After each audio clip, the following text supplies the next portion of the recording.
एक ऐसा गांव जहां सुबह सूरज से पहले मेहनत जागती थी, जहां खेतों की मेड़ों पर सिर्फ फसल नहीं, लोगों की उम्मीदें उगती थी, जहां लोग गरीब जरूर थे पर बेईमान नहीं। यहाँ के लोग कहते थे, अगर कहीं न्याय बचा है तो वह शिवपुरा में है। इस गांव के मुखिया थे विक्रम सिंह, जिन्हें लोग सम्मान से बड़े सरकार कहते थे। विक्रम सिंह अपनी बुद्धिमानी और निष्पक्ष न्याय के लिए पूरे गांव में मशहूर थे। उनके न्याय की सबसे बड़ी खूबी ये थी कि वे केवल सबूतों पर नहीं, बल्कि इंसान की भावनाओं और व्यवहार पर भी गौर करते थे।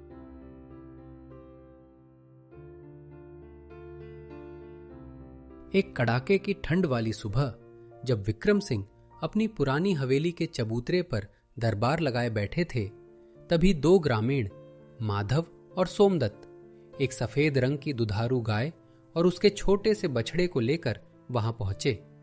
दोनों के चेहरों पर क्रोध था। माधव रुआंसा होकर बोला, ठाकुर बाबू, ये गाय मेरी है, इसका बछड़ा भी मेरा है। ये सोमदत्त बार बार इसे अपनी बताकर छीनने आ जाता है। सोमदत्त ऊंची आवाज में बोला, झूठ बोलता है ये। ठाकुर जी, बछड़ा पास होने से क्या होता है? ये गाय महीनों से मेरे खूंटे पर बंधी थी। एक दिन बछड़ा इसके आंगन में क्या चला गया, इसने गाय ही हड़प ली और मुझे धक्के मारकर निकाल दिया। विक्रम सिंह शांत स्वर में बोला, शांत हो जाओ दोनों। सच बोलने वाला कभी डरता नहीं और झूठ बोलने वाला बचता नहीं। अभी फैसला नहीं होगा। तुम दोनों एक एक दिन के लिए गाय और बछड़े को अपने पास रखोगे। परसों सुबह यही निर्णय होगा। रात को विक्रम सिंह देर तक सोचता रहा। वो ऐसा निर्णय देना चाहता था जो सच्चाई को उजागर करे और किसी का दिल ना दुखाए। यही उसकी सबसे बड़ी विशेषता थी। वो कभी जल्दबाजी में फैसला नहीं करता था। उधर गांव में चर्चा फैल गई कि अब देखना ठाकुर बाबू कैसे न्याय करते हैं। सबको उनके निर्णय पर भरोसा था, क्योंकि उन्होंने कभी गलत फैसला नहीं दिया था। पक्षियों के चहचहाने की आवाज, सोमदत्त गाय रानी को सहला रहा है। सरोज आरती की थाली लेकर आती है। सरोज उदास स्वर में बोली, सुना है आज माधव पंचायत बुला रहा है। कल उसने बाजार में कहा कि गौरी उसकी खोई हुई रानी है। कहने दे सरोज, साच को आज क्या। रानी को हमने अपने बच्चों की तरह पाला है। ये हमारी धड़कन पहचानती है। पर उसके पास पैसा है, रसूख है। हम गरीब की बात कौन सुनेगा?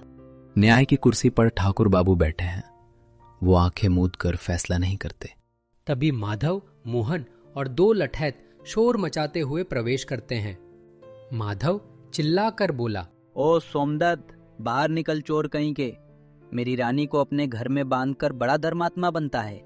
हाँ, पूरे गांव को पता है कि माधव भैया की गाय पिछले महीने मेले से गायब हुई थी। सोमदत्त आराम से बोला, माधव भैया, जुबान संभाल कर बात कीजिए। ये गाय मेरी है, मेरा खून पसीना है।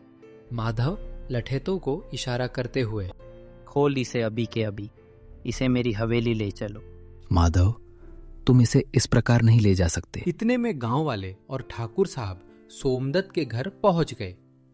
ठाकुर साहब बोले, माधव, जब हमने साफ शब्दों में तय कर दिया है कि तुम और सोमदत्त एक एक दिन गाय और उसके बछड़े को अपने पास रखोगे, तो फिर तुम यहाँ झगड़ा करने क्यों आए हो? ये जगह लड़ाई की नहीं है। अब तुरंत यहाँ से चले जाओ। अंतिम निर्णय पंचायत में होगा, यहीं सड़क पर नहीं। मुखिया जी अपनी ऊंची कुर्सी पर बैठे हैं। बीच में गाय खड़ी है। ठाकुर साहब ने कहा, देखो सोमदत्त और माधव, गाय एक है और उस पर दावा करने वाले दो व्यक्ति हैं। बिना किसी ठोस प्रमाण के मैं ये गाय किसी एक को नहीं सौंपूंगा। एक काका भीड़ से आगे आकर बोले, मुखिया जी, मैंने अपनी आंखों से इस बछिया को सोमदत्त के आंगन में जन्म लेते और धीरे धीरे बड़ा होते देखा है। बचपन से ही वह वही पलती बढ़ती रही है। सोमदत्त और उसके परिवार ने उसकी सेवा संभाल का की है। उसे समय पर चारा पानी दिया है और उसकी देखभाल में कभी कोई कमी नहीं की। पूरे गांव के सामने यह बात स्पष्ट है कि यह बछिया अधिकतर सोमदत्त के ही आंगन में रही है और वहीं उसका पालन पोषण हुआ है।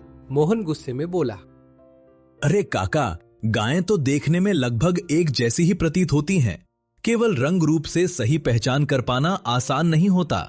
असली पहचान तो उसके वास्तविक मालिक से होती है, जो उसकी देखभाल करता है और जिसके पास उसके स्वामित्व का प्रमाण होता है। माधवैया के पास तो इस गाय की खरीद की बाकायदा रसीद भी मौजूद है, जो ये सिद्ध करती है कि उन्होंने इसे विधिवत खरीदा है। ऐसे में केवल रूप रंग के आधार पर निर्णय लेना उचित नहीं होगा। प्रमाण और साक्ष्य को भी ध्यान में रखना आवश्यक है। माधव ने कागज हाथ में लेकर सबको दिखाते हुए कहा, ये देखिए, ये रही खरीदती रसीद। इसमें साफ साफ लिखा है कि ये गाय मैंने ही खरीदी है। आप सभी स्वयं इस कागज को देखकर सत्य जान सकते हैं। ठाकुर साहब ने कहा, कागज बोलेगा या जानवर, ये वक्त बताएगा। मेरा फैसला सुनो। आज रात ये गाय माधव के घर रहेगी और कल रात सोमदत्त के घर। मैं अपनी आंखों से देखूंगा कि ये कहां खुश है। माधव की घर की पहली रात। माधव और मोहन गाय के पास खड़े हैं। गाय खूंटे से बंधी हुई है, लेकिन वह बार बार आगे बढ़कर दूर जाने की कोशिश कर रही है। वह रस्सी को खींचती है और इधर उधर मुड़कर छूटने का प्रयास करती है। दोनों उसे ध्यान से देख रहे हैं। माधव गुस्से में बोला, अरे ये रानी बंद क्यों नहीं करती? मोहन, इसे सबसे बढ़िया चारा डालो। लगता है आज ये कुछ ज्यादा ही बेचैन है। अगर ये कल पंचायत में सुस्त या कमजोर दिखाई दी तो मेरी बदनामी हो जाएगी।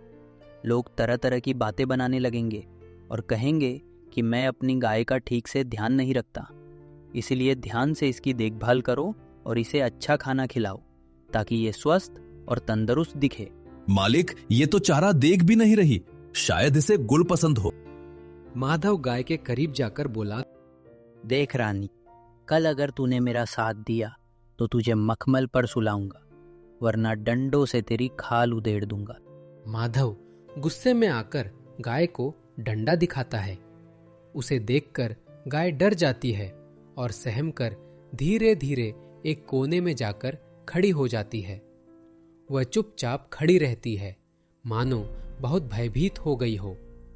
उधर मुखिया जी भेष बदलकर थोड़ी दूरी से ये सब देख रहे होते हैं और सारी स्थिति को ध्यान से समझने की कोशिश कर रहे हैं। ये देखकर वे हैरान भी हो रहे हैं।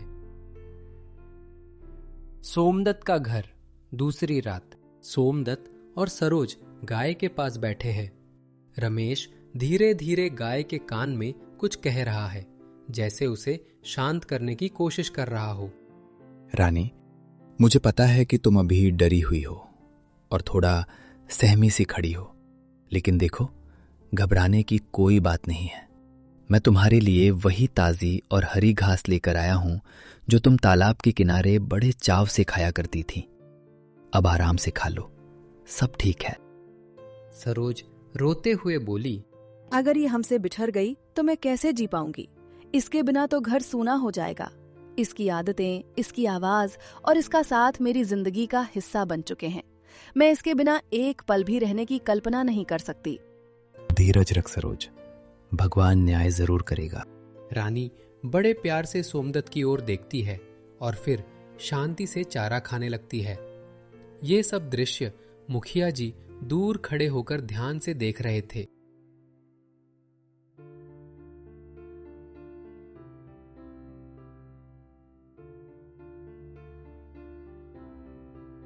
चौपाल लोगों से खचाखच भरी हुई है।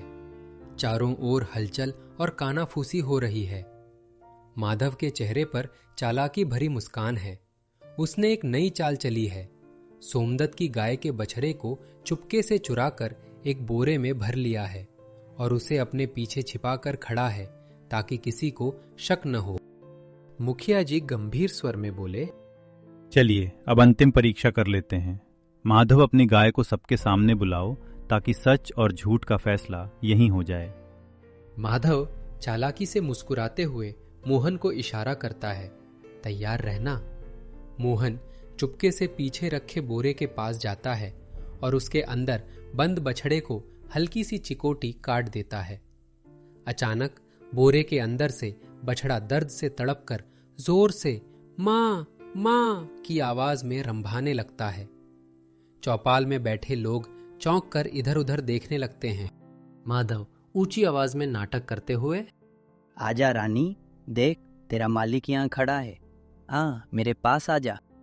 बछड़े की आवाज सुनकर गाय व्याकुल हो जाती है और रस्सी छुड़ाकर माधव की ओर दौड़ती है। भीड़ हैरानी से, अरे ये तो माधव की ही निकली, देखो कैसे उसके पास भाग कर गई।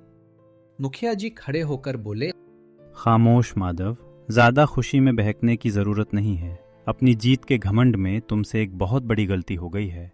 चौपाल में सन्नाटा छा जाता है। सभी लोग हैरानी से मुखिया जी की ओर देखने लगते हैं। तुमने समझा कि तुम्हारी चालाकी कोई पकड़ नहीं पाएगा, लेकिन सच कभी ज्यादा देर तक छिप नहीं सकता। मोहन, जरा वो बोरा सबके सामने लेकर आओ। लोगों के बीच फुसफुसाहट शुरू हो जाती है। सबकी निगाहें अब उस बोरे पर टिक जाती हैं जो माधव के पीछे छिपा हुआ था।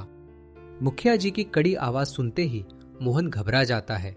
उसके हाथ कांपने लगते हैं और वह डरते डरते बोरा उठाकर सबके सामने रख देता है। चौपाल में बैठे लोग उत्सुकता से उस बोरे को देखने लगते हैं। जैसे ही बोरा जमीन पर रखा जाता है, उसके अंदर हलचल होने लगती है। बोरा हिलता है और तभी उसमें से गाय का बछड़ा बाहर निकल आता है। वह घबराकर जोर से मां मां की आवाज में रंभाने लगता है। यह देखकर सब लोग समझ जाते हैं कि वह सोमदत्त की गाय का ही असली बछड़ा है। मुखिया जी कड़क कर बोले, माधव, तुमने एक माँ की ममता का सौदा करना चाहा। तुमने बछड़े को चुराकर गाय को लालच दिया, लेकिन तुम एक बात भूल गए। परसों रात जब मैंने तुम्हें डंडा मारते देखा था, तब गाय की आंखों में डर था, और जब सोमनाथ के पास थी तब उसकी आंखों में सुकून था। माधव हकलाते हुए, पर वो मेरे पास आई तो। वो बछड़े के पास आई थी, तुम्हारे पास नहीं। और सुनो, ये दूध जो तुम लाए हो, इसमें पानी मिला है। जो अपनी गाय को चारा नहीं खिला सकता, वो दूध में पानी ही मिलाएगा। माधव मुखिया जी के सामने खड़ा होकर उनसे हाथ जोड़कर माफी मांगने लगता। मुखिया जी, लालच ने मुझे अंधा कर दिया था। मैं सही और गलत का अंतर समझ नहीं पाया और बहुत बड़ी गलती कर बैठा। अब मुझे अपनी भूल का पूरा एहसास है। कृपया मुझे क्षमा कर दें और अपनी गलती सुधारने का एक अवसर दे। मुखिया जी, सजा तो तुम्हें मिलेगी माधव। अगले 6 महीने तक तुम सोमनाथ के खेतों में बिना मजदूरी के हल चलाओगे, ताकि तुम्हें मेहनत की कीमत पता चले। सोमदत्त और सरोज भावुक होकर अपनी प्यारी रानी और उसके नन्हे बछड़े को गले लगा लेते हैं।